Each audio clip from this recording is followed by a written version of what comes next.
ഓണസദ്യയിലെ പ്രധാന വിഭവങ്ങൾ. ആദ്യത്തേത് ശർക്കര വരട്ടി. പിന്നെ ഉപ്പേരി വന്നു. ഇത് സദ്യക്ക് മുരിഞ്ഞ രുചി നൽകുന്നു. അതിനുശേഷം മധുരത്തിന്റെ കൂടെ വിളമ്പാൻ പഴവും വന്നു. പിന്നെ ചോറിന് രുചി കൂട്ടാൻ മാങ്ങ അച്ചാറും. പിന്നെ അവിയൽ വിളമ്പി. അതിൽ ചേരാത്തതായി ഒന്നുമില്ലെന്ന് തന്നെ പഴമക്കാർ പറയാറുണ്ട്. പിന്നെ വന്നത് പച്ചടിയാണ്. തൈര് ചേർത്ത നല്ല കുറുകിയ ബീട്രൂട്ട് പച്ചടി. മധുരത്തിൻ്റെ ഒപ്പം സൈഡായിട്ട് പിന്നെ 2 പപ്പടവും. മാങ്ങ അച്ചാറുണ്ടെങ്കിൽ എന്തായാലും മസ്റ്റായിട്ട് നാരങ്ങ അച്ചാറും ആ കൂട്ടത്തിൽ പെടും. രുചിക്ക് മാറ്റുകൂട്ടാൻ ഇഞ്ചിക്കറി വിളമ്പാതെ എന്ത് ഓണസദ്യ. ചോറ് കഴിക്കുന്നതിന് രുചി കൂട്ടാൻ പരിപ്പ് കറിയും നെയ്യും പരിപ്പും ചേർത്താണ് ചോറ് കഴിക്കാൻ തുടങ്ങേണ്ടത്. പിന്നെ കൂട്ടുകറി വന്നു. സദ്യകളിൽ കേമൻ ഓലൻ വന്നു. കിച്ചടി വന്നു.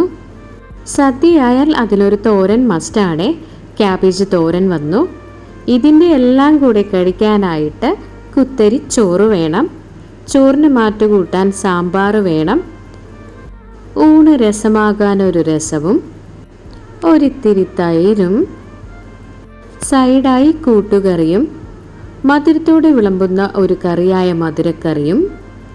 ഇതിനെല്ലാം പുറമെ അവസാനം മധുരമെന്നോണം പായസം കൂടി ഒഴിച്ചുകൊണ്ട് നമ്മുടെ ഓണസദ്യ അവസാനിപ്പിക്കാം.